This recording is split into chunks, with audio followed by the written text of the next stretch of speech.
दो फरिश्ते ज़मीन पर आए और लोगों को कहते भी रहे कि हम फितना है, काफिर मत बनो, लेकिन फिर भी लोग उनके पास आए जादू सीखने के लिए। कुरान पाक में है कि बाबल शहर के अंदर दो फरिश्तों को अल्लाह ने भेजा, हारूत और मारूत। अब जो भी लोग उनके पास आते तो वो पहले बताते कि ये ऐसा जादू है, इससे बचो अपने आप को। लेकिन लोगों को रोकते भी, लेकिन लोग फिर भी सीखने के लिए आते।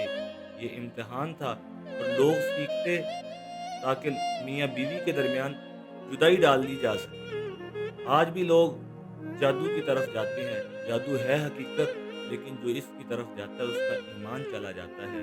आज लोग काले जादू की तरफ, इन चीज़ों की तरफ जाते हैं, हालाँकि इन चीज़ों की तरफ जाने से ईमान चला जाता है।